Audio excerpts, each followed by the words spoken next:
मुद्दा सिर्फ तमिलनाडु की राजनीति तक सीमित नहीं है, बल्कि भारतीय लोकतंत्र की पारदर्शिता, जनादेश की गरिमा और राजनैतिक नैतिकता पर भी गंभीर प्रश्न खड़े करता है। यदि 144 विधायकों के समर्थन वाली एक निर्वाचित सरकार को गिराने के लिए कथित तौर पर विधायकों को 50-50 करोड़ रुपए के प्रलोभन दिए जाने जैसी साजिश रची, तो यह केवल राजनीतिक जोड़ तोड़ नहीं है, बल्कि लोकतंत्र की व्यवस्था की आत्मा पर सीधा हमला माना जाएगा। लोकतंत्र का मूल आधार जनता का विश्वास और जनादेश होता है। मतदाता जब किसी दल या गठबंधन को स्पष्ट बहुमत देकर सत्ता सौंपते हैं, तो यह केवल सरकार बनाने का अधिकार नहीं, बल्कि शासन की वैधता भी प्रदान करते हैं। ऐसे में यदि सत्ता परिवर्तन का रास्ता जनता के फैसले से नहीं, बल्कि धन बल, दबाव या पर्दे के पीछे की सौदेबाजी से तय होने लगे, तो यह लोकतंत्र को संस्थागत रूप से कमजोर करने वाला संकेत है।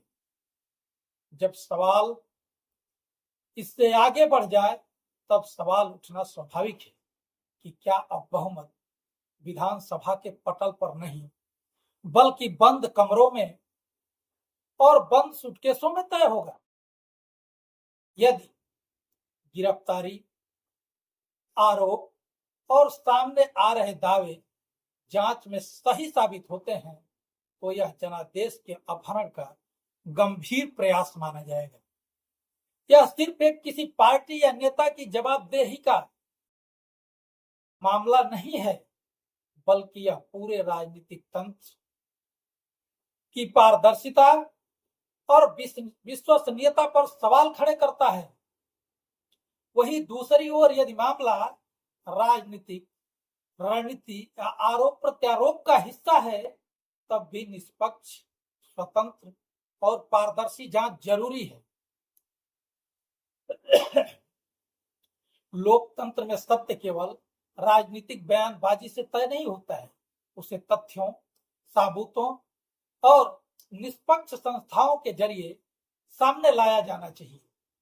इस पूरे घटनाक्रम में द्रविड़ मुनेत्र काजगम का बीजेपी की वॉशिंग मशीन वाला बयान, वॉशिंग मशीन वाला तंज राजनीतिक बहस को गर्म तो जरूर करता है, लेकिन मूल सवालों का उत्तर नहीं देता है। असली मुद्दा यह नहीं कि कौन किस पर आरोप लगा रहा है, असली सवाल यह है कि यदि साजिश हुई तो किसने रची, किसके निर्देश पर रची गई और आखिर लोकतंत्र को राजनीतिक मंडी में बदलने की कोशिश किसने की। अब नजरें केवल आरोपों या बयानों पर नहीं है, बल्कि उन चेहरों पर भी है जो इस विवाद के केंद्र में है। खासकर विजय जैसे सार्वजनिक व्यक्तित्वों के लिए यह समय छवि से आगे बढ़कर चरित्र की परीक्षा का भी है। कैमरे के सामने लोकप्रिय होना और जनसभाओं में जगह बनाना एक अलग बात है, लेकिन लोकतंत्र के मूल्यों की रक्षा करते हुए नैतिक नेतृत्व दिखाना अधिक कठिन होता है। रील का नायक बनना अपेक्षाकृत आसान है, लेकिन लोकतंत्र का वास्तविक नायक बनना आसान नहीं है। प्रलोभन और दबाव के बीच भी जो सत्ता सिद्धांतों पर अडिग रहे, यही इस पूरे प्रकरण की सबसे बड़ी कसौटी है और देखना है इस कसौटी पर इसके नायक विजय कितने खरे उतरते हैं।